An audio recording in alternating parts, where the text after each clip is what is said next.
Oh, Uh-oh. Y'all just hold on and...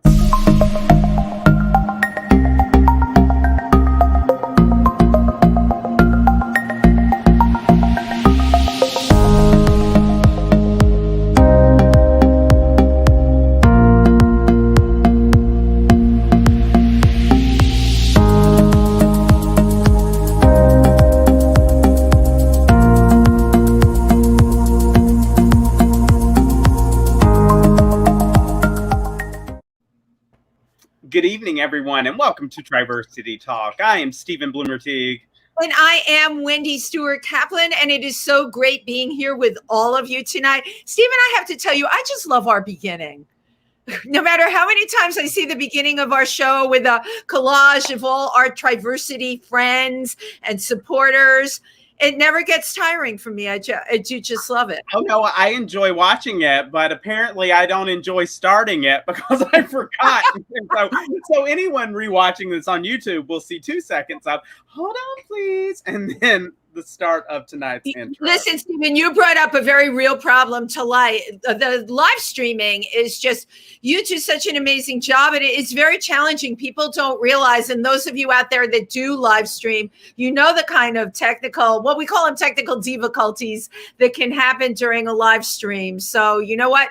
No apologies. We're on. We're all here. Good evening, everybody. Good evening. Well, whether you're watching us on YouTube or Facebook, please give us a like, a love, a thumbs up, a share, whatever you can do to help spread the love of Stephen, Wendy, and TriVersity around. We greatly appreciate it.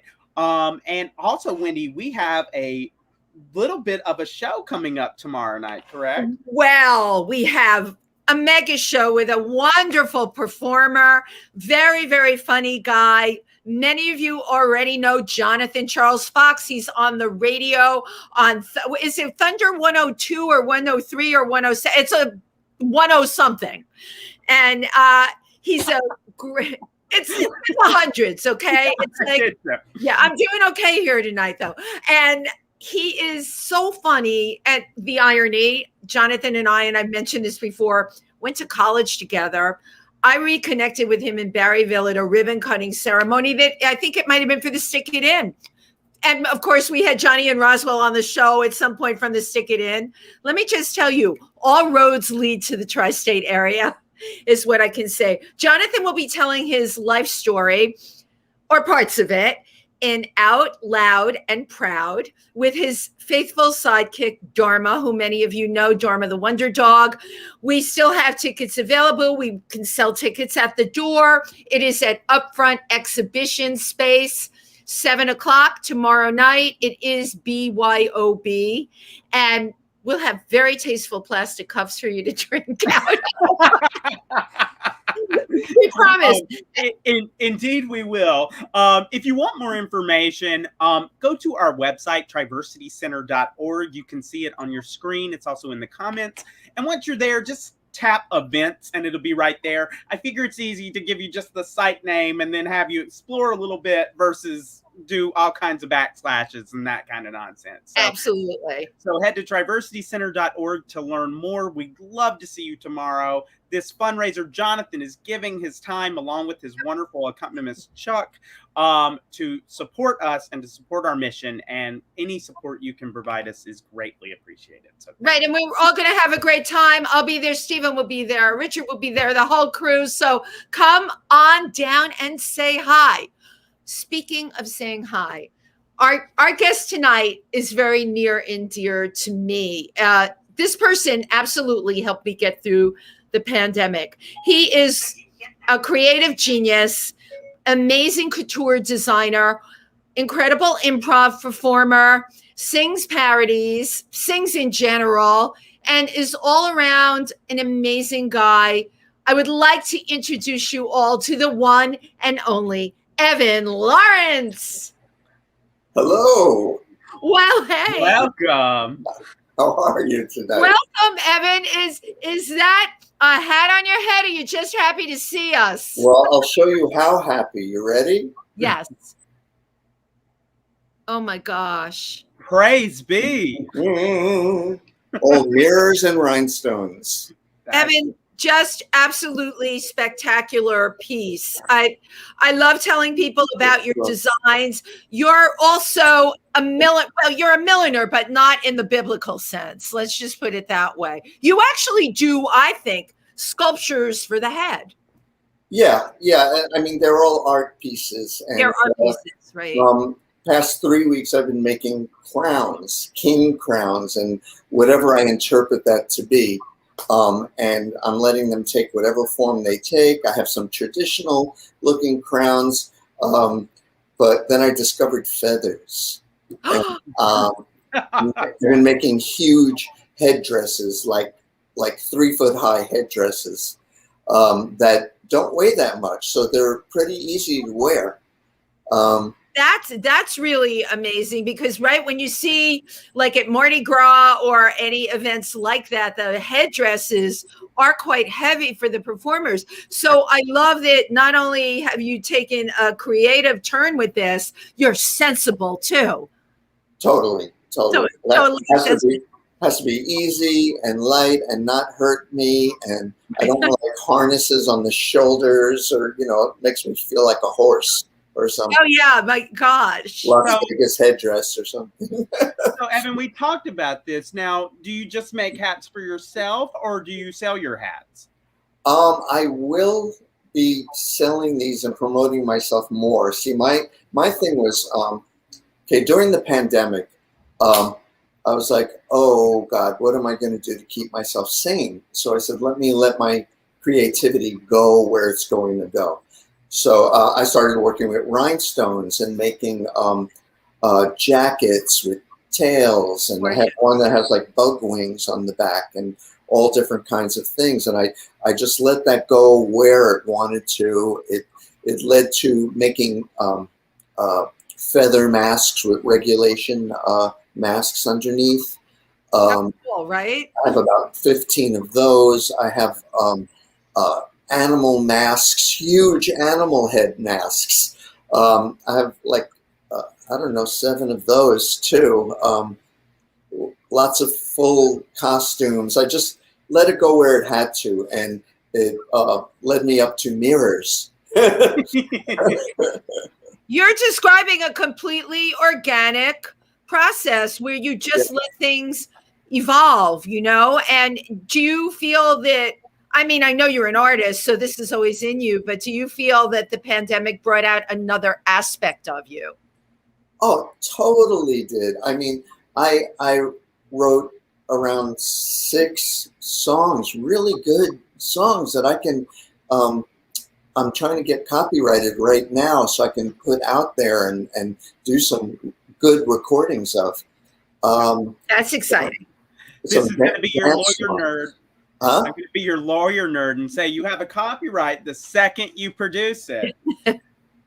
Please help me. Who knows this stuff? No, I mean, you've got to register the copyright in order to be able to sue people who steal it from you, but you have the copyright upon creation. That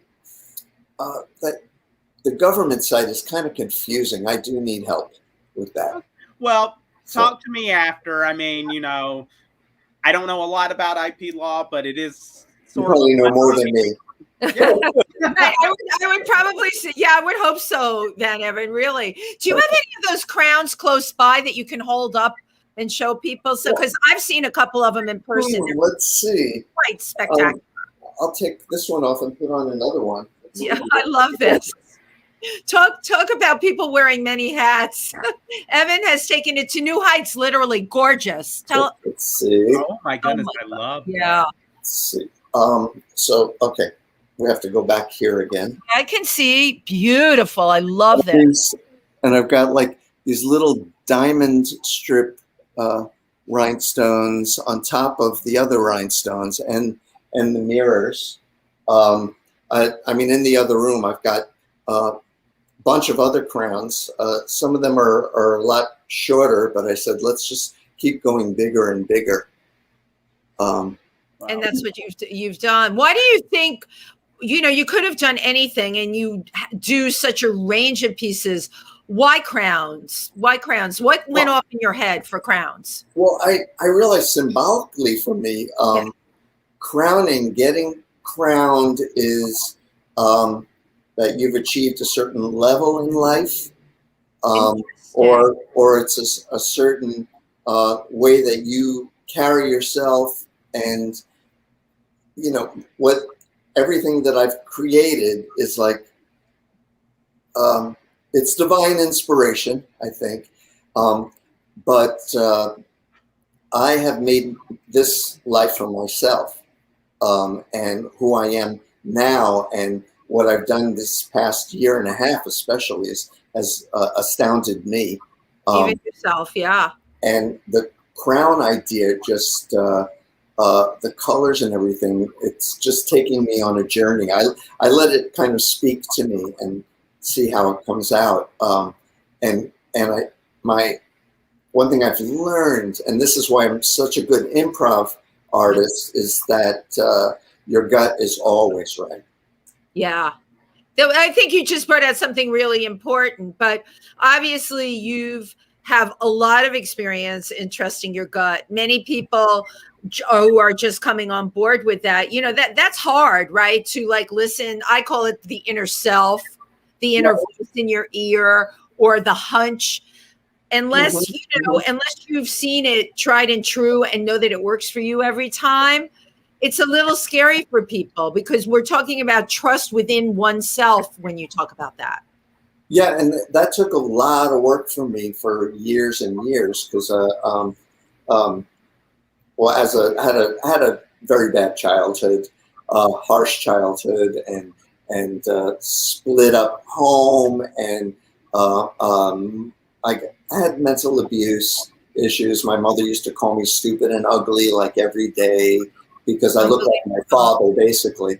Yeah, right. You can, right. We hear about that all the time. And she was, and I read just a couple of years ago, I read what a narcissist is, and symptoms of a narcissist, and she checked every thing on the list. I was like, that's what it was. And it was so clear. I wish I had known that, Now, did that help you show any empathy for the circumstance? I'm just curious, because when that's leveled at you, that's so painful. But then learning that it is something that it's an illness. It's an illness. Well, it was kind of freeing. Yeah. And it's projection too. It involves a lot of projecting your hurt onto another person. Right. It's all clear now. Yeah. So when you were a small child, did you take comfort in doing art projects, or is this something that just evolved as you evolved? Well, I've been drawing since I was 6. Both my parents are fine artists. Yeah. And they also studied acting. Separated when I was 3.5 years old. My mother went through 4 husbands. Wow. Yeah, and a lot of men too. So work, Mom. Yeah.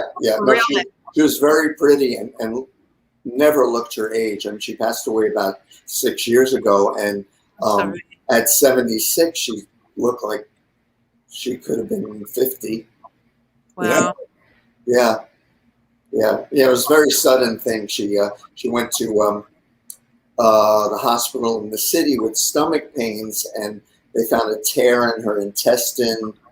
They did an operation, and by that Monday she was gone. It was just like a few days. Well, I mean, you just really brought to light that no matter how much we plan, right? Your mother sounds extremely vibrant, had men at her fingertips, right? An artist. So she was probably a prolific person.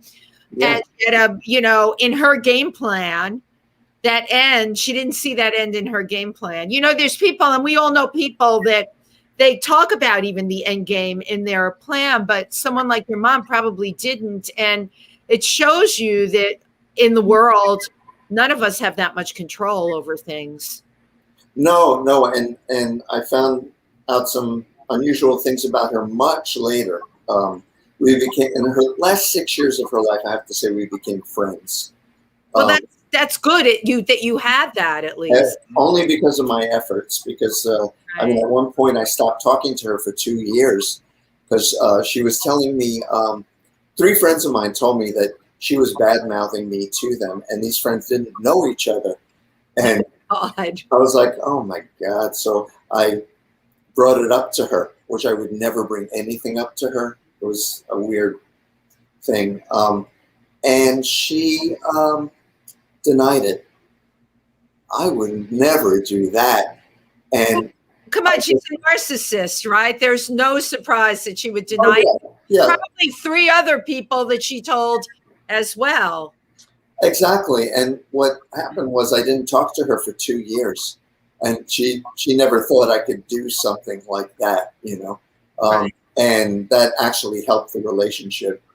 She called me after those 2 years. Oh, you want to come by for Christmas? I was like, yeah, I could do that now. You know, and just wow.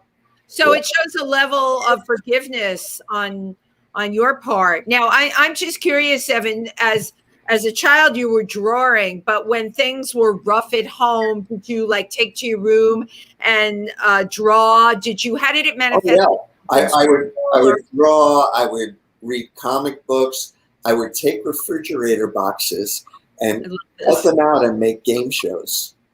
Oh my gosh.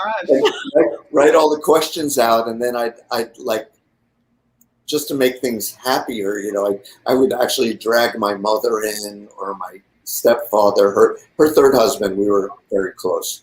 I'd drag them in and do this game show. Like I remember there was a question, what do these 3 have in common? Kennedy, Lincoln, and Kadisha, which is our cat who jumped out the window.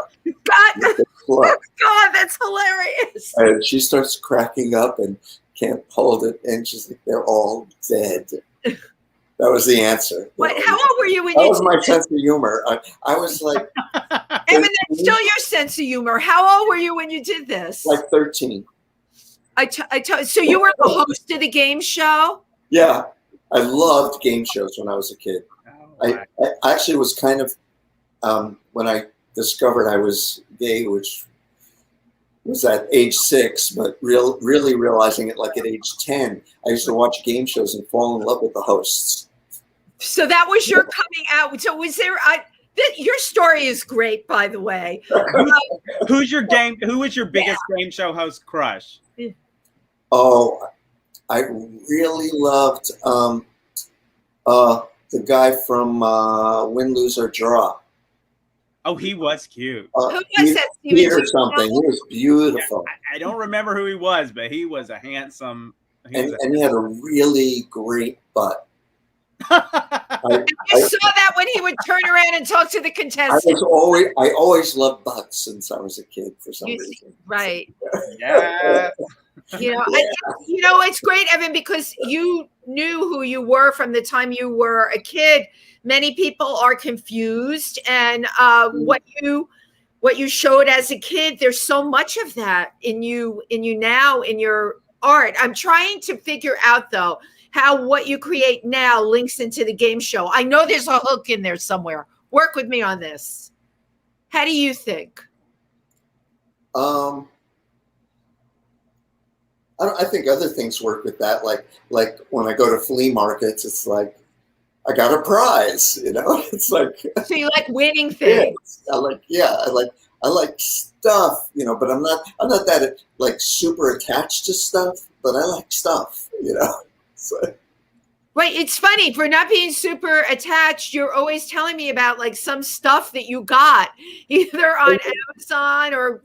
That was one place where I had common ground with my mother. She would love the flea markets too, and she would spend like a fiend. I didn't even want to see what she was spending and how she got the money. I don't know, but going to flea markets, like I love it, and looking at antiques and old things and old Native American jewelry. and things like that. You love it. And I totally share that with you. Stephen, are you big on antiques? Just my husband. I thought so. That's where they came from. No, not. It's never really my thing. I like modern, ultra modern gizmos. That's cool. I love toys. Oh, Kevin, you do like toys. You and I have the flea market connection, though. I used to go to 26th Street in the city. I'm sure you remember that flea market, Evan. It's still there. That's where I go. Yeah, it was back though, like in the 80s. They would bring in busloads of tourists from Paris. Oh. That's how good. And if you know the big flea markets in Paris, I've never been. I've only heard, but they're unbelievable, and what you can get is unbelievable. But they actually had tours to the 26th Street flea market, and they would bring in loads of tourists back in the days. Then, of course, it went through its semi-dying period in the 90s into early 2000. Yeah, you remember that. Now it's those two garages. Remember those two? I love the garages. Those are still there, aren't they? No, they're just garages now. Oh no! Yeah. So there's an outdoor flea market that's next to this church that burnt down a few years ago.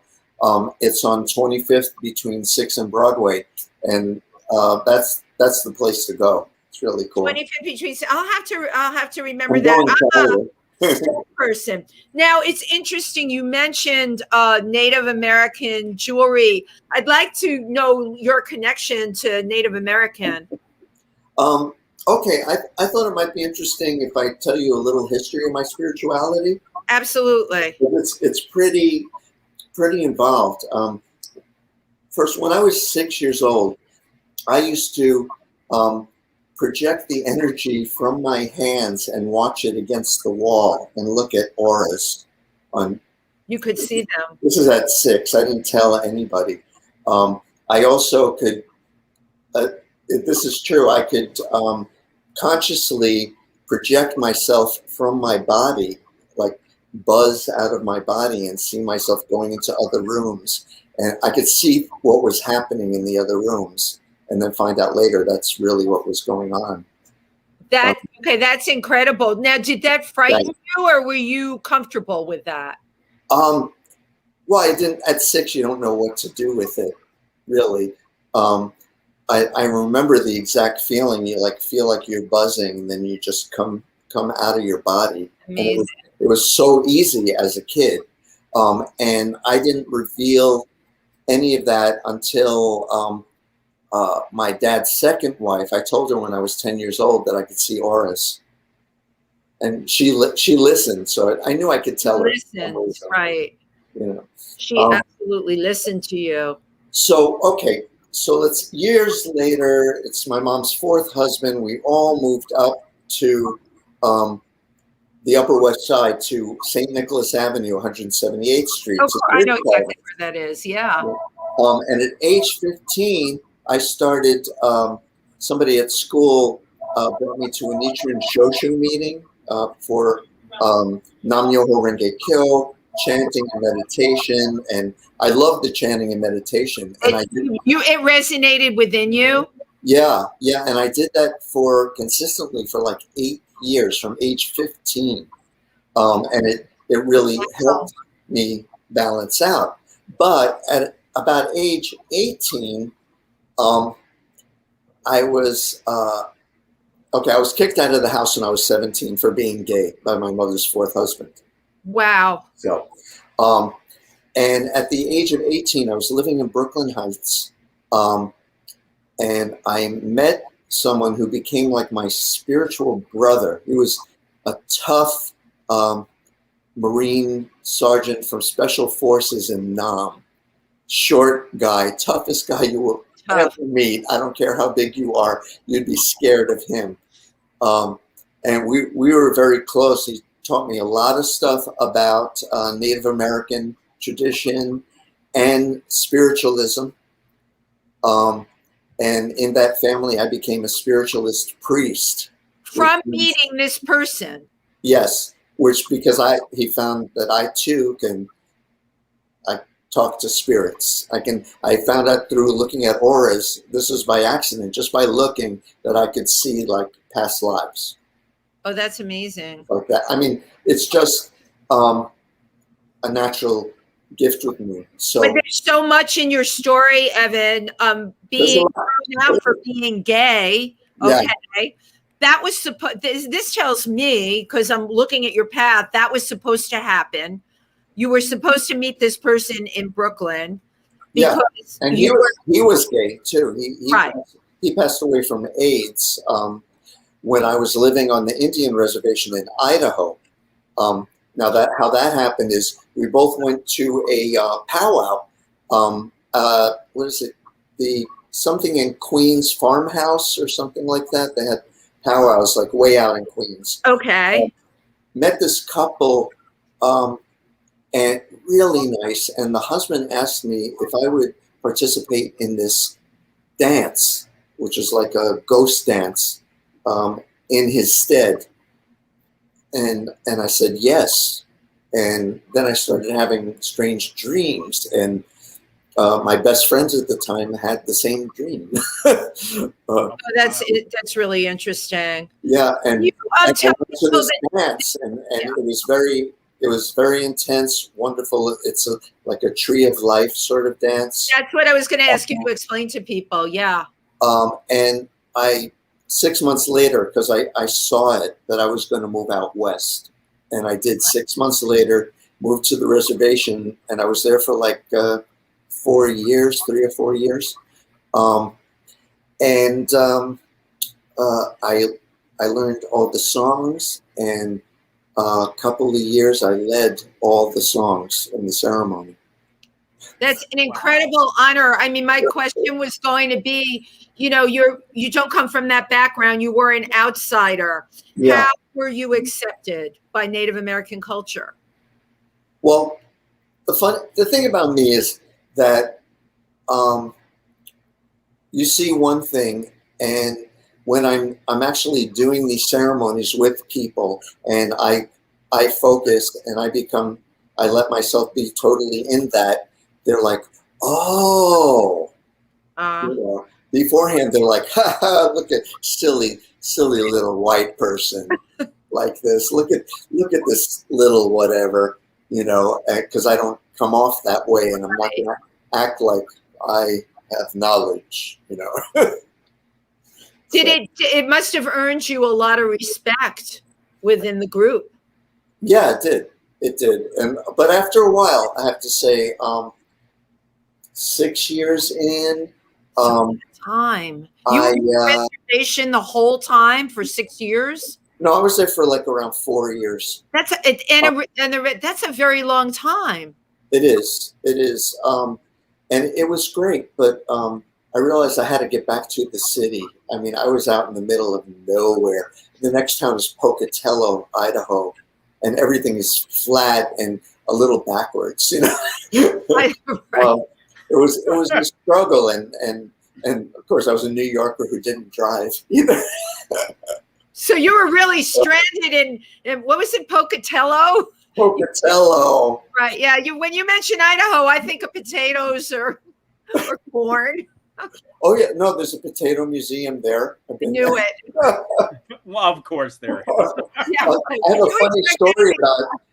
a funny story about a chocolate gift from the potato museum. So they had this beautiful wrapped chocolate in a shaped like a potato in a mug, and I was going to give it to my brother for Christmas, so I put it in the refrigerator and left it there for a couple of weeks and wrapped it up and gave it to him, and he opened it up and backed away. I said, "What is that?" Wow. And I went over to it, and it smelled horrible. It had this, it was one of the worst smells, and I touched it, and I couldn't even wash the smell off my finger. Wow. It was not, I went back to the store and complained, and they said, no, that was not chocolate. That was a potato. A potato? So I basically gave my brother a rotted potato for Christmas. Wow, I never remember potatoes smelling that bad when they rotted. Lord knows my daughter puts them on top of the fridge here and forgets about them. And let me tell you, I've smelled rotted potatoes. That had to be an old potato. Was that the only gift, or was there like a alternate gift? I forget, but my brother was and still is a little shit, and he got mad about it and always reminded me. And it's like, I didn't do it on purpose, you ass, you know. It's like, yeah. So anyway, I came back from the reservation. I was in this guru position for a few years. I'd have women calling me at 3 or 4 a.m. crying on the phone. Oh, my life. And I couldn't take it. That's hilarious. I couldn't take it. I couldn't be in that position. So I was trying to tell my shaman teacher, who's now a good friend of mine still, I said, I can't do this like this, and nobody would listen to me. So this is what I do. When nobody listens to me, I just leave.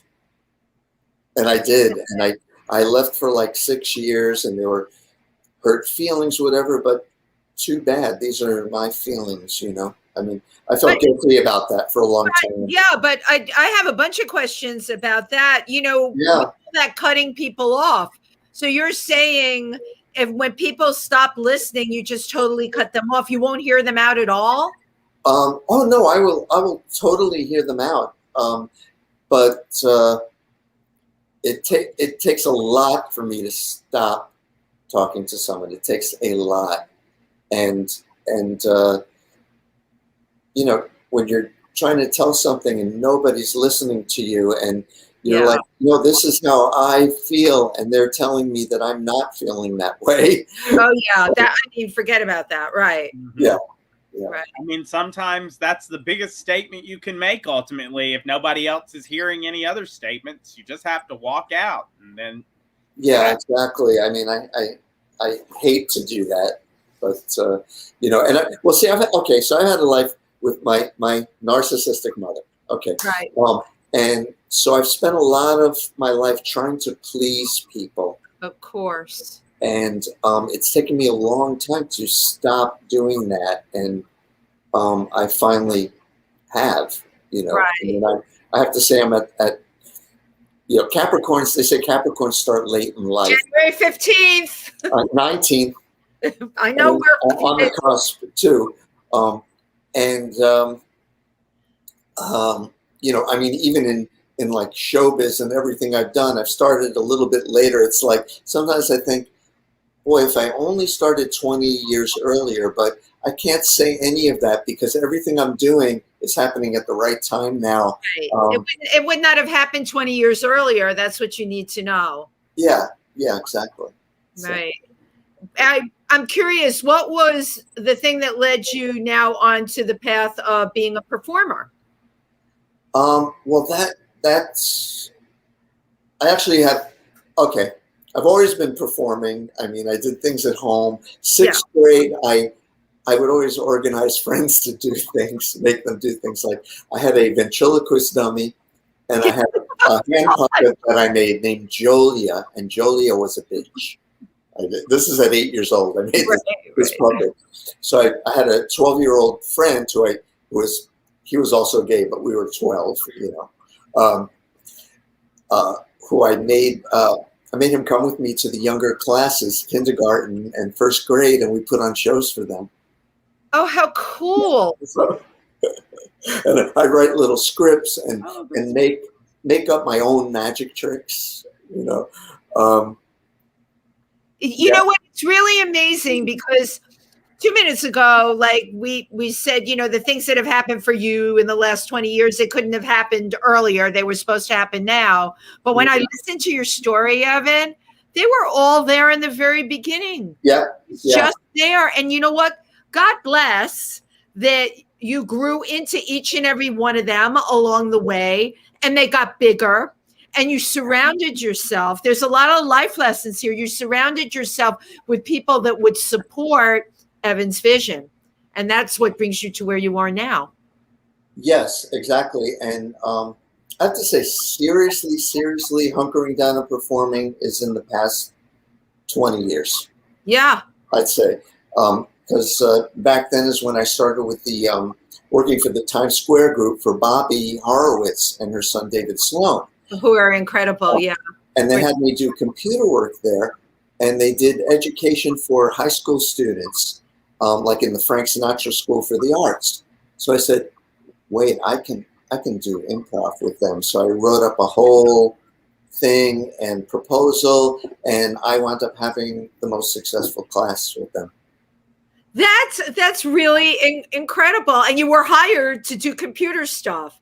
Yep. So, you know, there again, you're on the path that you need to be on. And it didn't look that way when you were on it, right? But look what happened.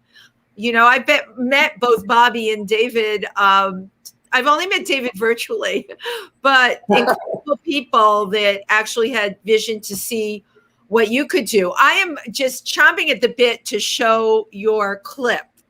Oh, so I think cool. this is like the perfect time to do that. Well, to give us a little understanding of what we're going to see. Oh.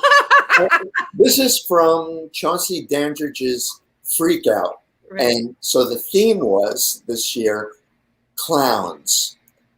This month, clowns. He's like, so I created a whole costume and cover up, you'll see. It's brilliant. And wrote the whole script and a song to go with it. And this is my French clown. Here we go.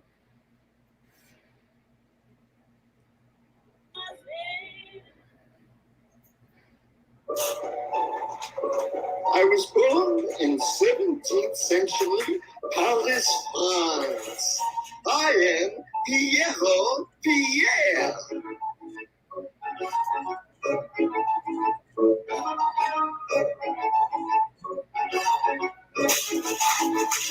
When the old town fool is walking up and down the road, begging for a piece of bread, people run away at a sprinting pace when they see his eyes so dead. They lock their doors, they hide the cheese, wondering what does cheese mean to one of these. A painted man in funny clothes, a clown, just a clown, turning your world upside down. I died hundreds of years ago, drowning in the Seine, propositioning. Whoop. What happened? Oh, technical difficulties, as we call them. Hold on, and we don't have Stephen on the stream anymore. I love, Evan, that you chose that piece. That was, I can still remember. Hello, folks. Sorry. StreamYard decided it was done with me and done with our clip. Just threw Wendy out. Oh, there you are. Well, hello. Sorry about that. I was like, I don't know if StreamYard said we've seen it or what went on, but I just got something on my screen that said something went wrong. And I was like, well, needless to say. Right. And Stephen, if you actually attempt to contact them through chat, because of course, God forbid anyone should get on a phone. You contact them through chat and they'll give you some cockamamie excuse as to why it happened. I've given up. But that said, that was such a cool concept. I mean, what brought that to life for you? Thank you. I've never done a clown before, and I was like, what kind of clown am I going to be? You know, and the Piero ones appealed to me the most. What is it about Piero? I remember that show, and everyone interpreted clowns differently. By the way, that was a spectacular show. That show should be used for something. It was that good. And that's so good. Brilliant. Stephen, everyone, their interpretation of the clown, brilliant. But I loved yours in particular, Evan. Why did you choose that direction? Because a Piero clown can be like, deeply sad and dark and funny at the same time. So I can slip back and forth, and it gave me a lot of freedom. Wow. Yeah. How did you go about coordinating the background, the costume, and the movements? What was the process? Looked up backgrounds on eBay. Well, You make it sound so looked at simple. what material I had, and I have this wonderful irregular polka dot material in different colors, and I'm like, this is perfect for a clown sort of thing. And looked a little bit up clown paint, and For the makeup. made something for my face. And actually, I didn't do this, but you know how you register a clown look? You get a wooden egg and you paint it and decorate it as your clown face, and register it online, and your clown face is registered. Oh, cool. Wait a minute. This is so cool. I don't know anything about this. Okay. I just found this out that show, and sure enough, if you want to put register clown look online, I'll send you a link, and it's pretty amazing. Stephen, you know how interested you are in copyrights and stuff? Well, I was about to say, I was like, you can trademark your face. I mean, I'm assuming. Yes, yeah. It's awesome. It's Stephen, awesome. this is a specialty in law. Trademark your clown face. I am all for it.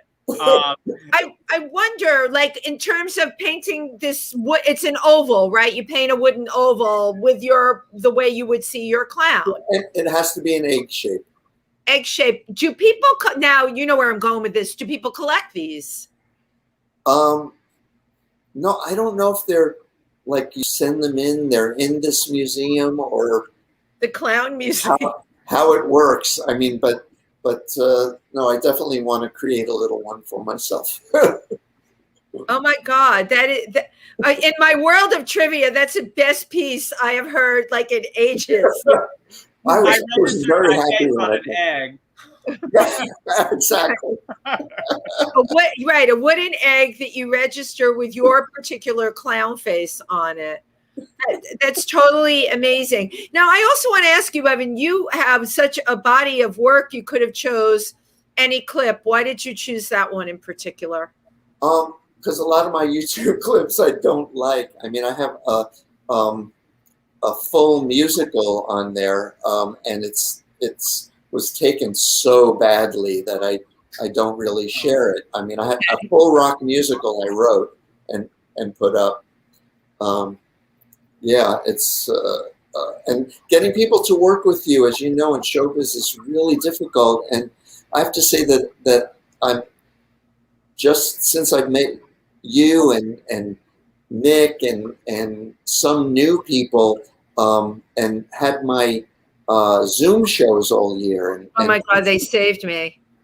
My variety shows, thank you, that I've really established some connection in the showbiz community. It's so difficult. I mean, I've had tons of variety shows for years and years, and in all kinds of great places, including Don't Tell Mamas and What's that one? The park play. What is it? Parkside Lounge. Parkside Lounge. That's Towson Street. Yeah.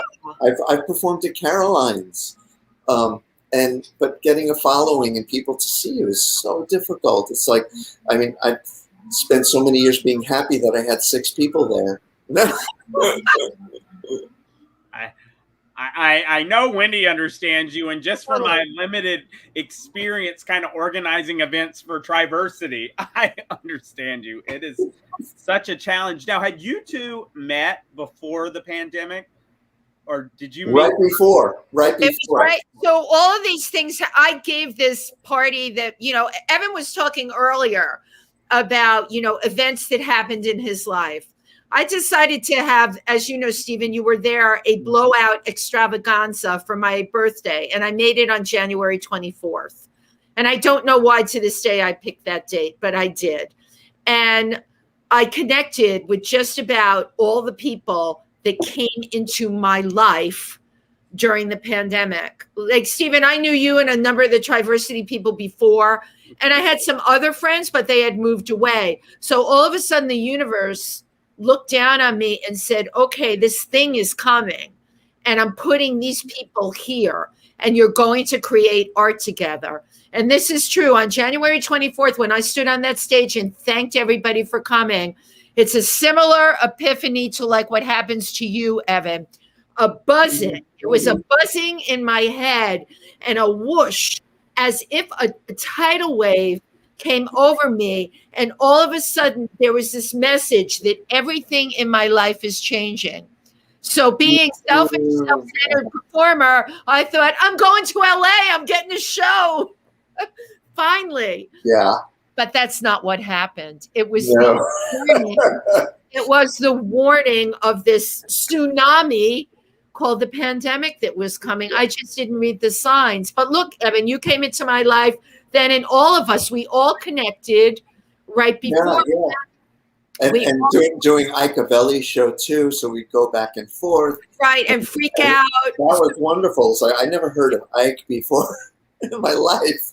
Like, everybody seemed to know him. I didn't know him. I'm telling you, I met all of these people, and they were put in our sphere to carry us through the pandemic. And now for all of us are starting to do work together again too. Evan, this is interesting enough. Let's talk about your upcoming Pride, because Evan's a producer. Of course, actors have to produce as well, and Evan does these shows. But talk to us about your upcoming Pride. Well, usually for Pride, this is my 4th show for Jersey City Pride, a big variety show. And it used to be at some wonderful venues in the neighborhood, like FM.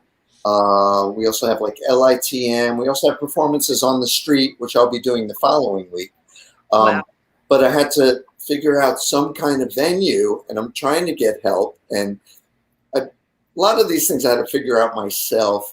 So for August 14th, I got this wonderful, huge gazebo in this beautiful park that is surrounded by old brownstones. It's Van Vorst Park in Jersey City, a few blocks away from the PATH train.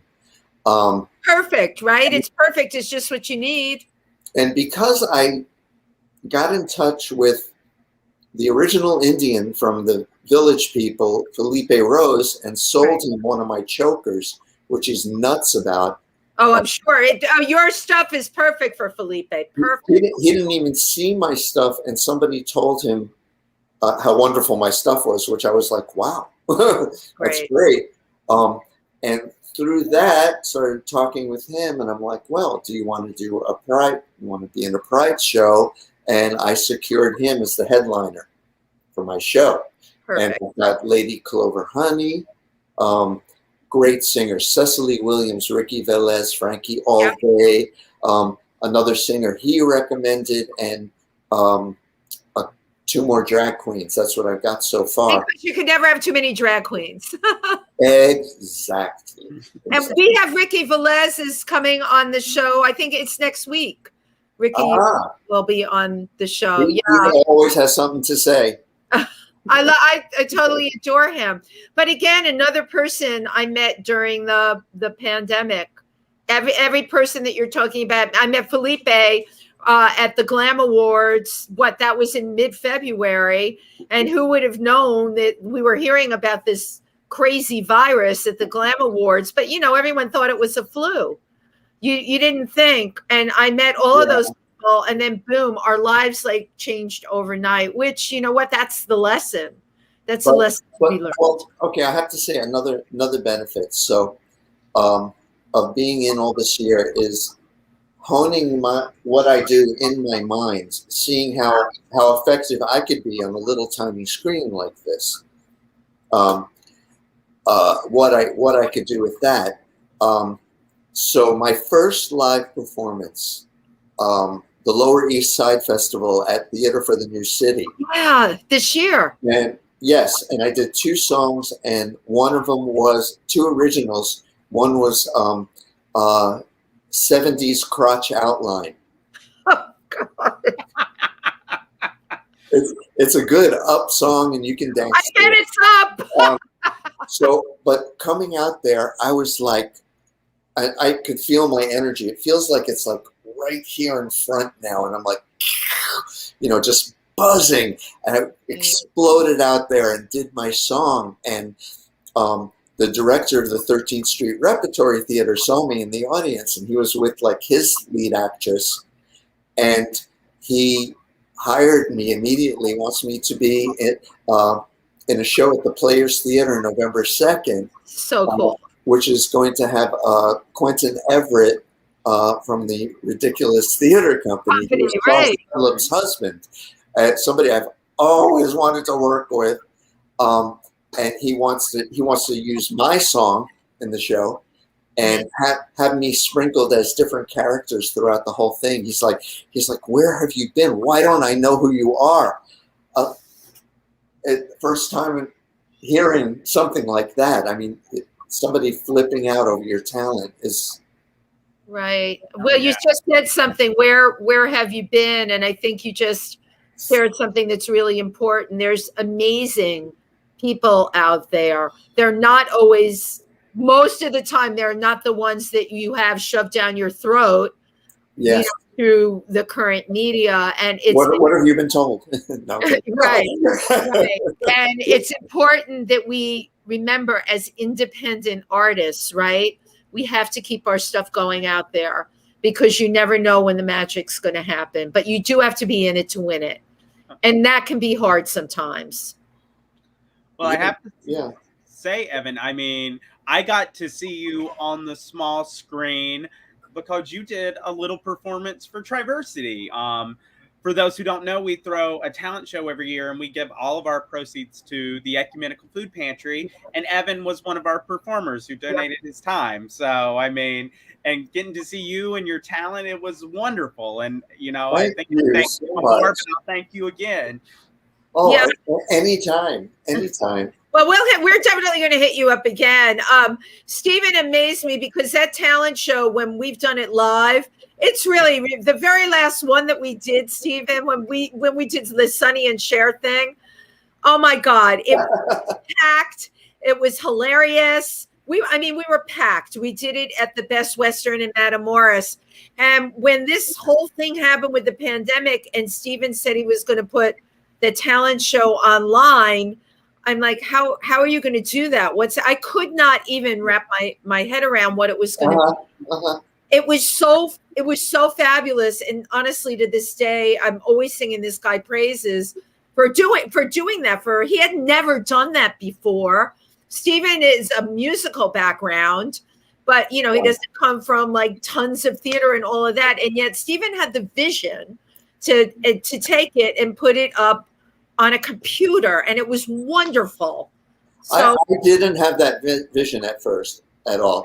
I mean, when I participated on Ike's show, I realized, oh, okay, this can possibly work.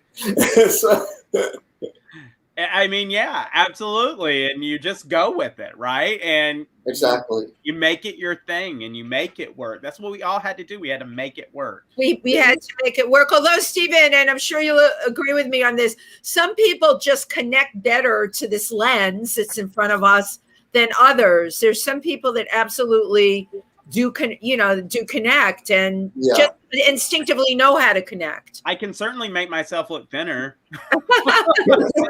Sure. You look great. Stop. Well, of course, because I'm in the lens. I've mastered this.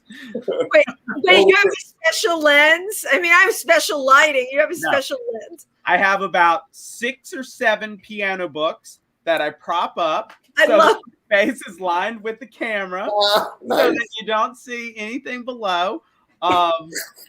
Yes, the mastery of Zoom and StreamYard has. You know what? You just brought up something really funny, Stephen, and somebody should do a short documentary on this about what if you could like photograph people's settings for when they're doing their Zoom shows. It's really quite funny when you start talking to people and find out what they do. Mine is extremely convoluted, what I have, put together, because I don't even have a desk. Evan, when I started this whole thing, I didn't even have a computer. All right. I had an iPad. I did everything. I remember. Right. I did everything on an iPad propped up on a step stool. Crazy. No, I bought a computer table. I remember. To make it a little easier for me. And I have some like professional lighting here, which I needed. And I remember when you got it. Exactly. Yeah, no, I can't wait for a lot of more live performances, and I think getting involved in theater itself again will be great for me. You know, I love doing other people's work as well, and but performance-wise, okay, I'm just going to say what I do if nobody knows. I wrote a lot of parodies, really good gay parodies. Some of them filthy. Some of them are. Like, for instance, the first ass is the deepest. That's a good one. Oh, God. But I keep them in reserve when people are like, it's the end of the show and they're bored, you know. You wake them up with that. Exactly. Is that the Sheryl Crow song? The first? Yes. Okay, yes. Baby, I know. I can't even sing the first line to you. But I also, you know, I play ukulele, but I haven't been a lot because I've been composing these tracks, and I'm letting my voice get its full due. You know, because if you have to concentrate on an instrument and sing, it's a little difficult. Indeed. So, yeah, but Stephen always asks, you know, because this is your floor. You can say whatever you want. It's your show. What's a message that you want to share, or a vision, or whatever you want? Oh, you know what? I'm a big sap in a good way. I love people, and I like to get to know them, all kinds of people, you know, not just who I'm supposed to talk to, because I was told that as a kid. Why are you talking to that person? Right. And it's like, I'm talking to a homeless person. So why are you talking to them? Right. If I am, you know, my message basically of love and kindness. Be cool. Don't be an asshole. You know, you ever see that meme of Moses holding up 2 tablets? One says be cool, the other one says don't be an asshole. That's pretty fantastic. I love that. That's my favorite. My favorite Indian saying is from Sitting Bull. There's nothing so strong as gentleness, and there's nothing so gentle as real strength. So that's why I talk quietly and I don't show off, because most people are full of shit, and they're going to judge you in a certain way and want you to be, you know, this competitive American sort of thing. A lot of people have that, and sports, and, you know, fights, and it's like, you know, I mean, the way that I was taught was the way of the silence. If you listen to the silence, what is not said, what's in between, that's where you're going to find out the true meaning of anything. Absolutely true. Yeah. It's the silence between the noise is what it is. Yeah. So Evan, you have your crown. So can I start calling you King Evan? I think it's sure. Well, King Evan, tell us how we can find out more about you, or anybody watching. Anyone out there who wants to find out about King Evan, ask your local sentry. No, you can find me as you see here on Instagram at the Evan Laurence. That's Evan Laurence with a U. I'm on Facebook.com/Evan Laurence. And you can look at my photo gallery, see some of my creations, some of them worn by the wonderful Devin Green, who's a fabulous celebrity, especially on YouTube, known for Welcome to My Home videos. fabulous singer as well, and she's kind of mentored me. Hey, reach out, DM me, and be cool. Be cool. Well, thank you, Evan, so much for being on, and thank you to everyone who's been here watching us and showing your support. Wendy had me today. We went through all of our guests, and I think, Evan, you're like 46 or 47, which seems wow, crazy. Oh my God, I know. Yeah, I can't believe how much you do, Wendy. I can't believe it. I'm a creative person, you know, and I can't wait for anyone else to do it for me. I'm completely self-motivated, and I love everything I do, though. You know that. You know, I love everything I do. I want to do more. No, and you're so welcoming and inclusive. That's the only kind of people I want to be around these days. Same. So, yeah. Well, and on that note, we're going to leave you, and we hope you have a good night. We hope to see you tomorrow. If you're in the area, go to TriVersityCenter.org. Find those tickets, buy those tickets. Thank you again, Evan. Thank you, everybody, and good night. Thank you.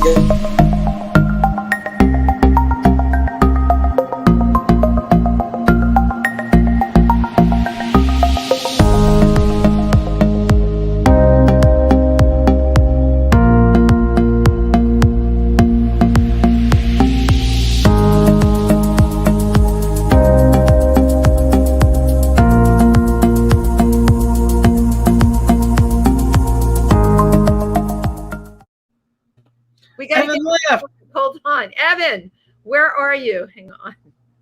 Evan, come back. Let me just find him for a minute here. I want to take our group picture. Yeah. And, forgot to Evan Laurence. Oh,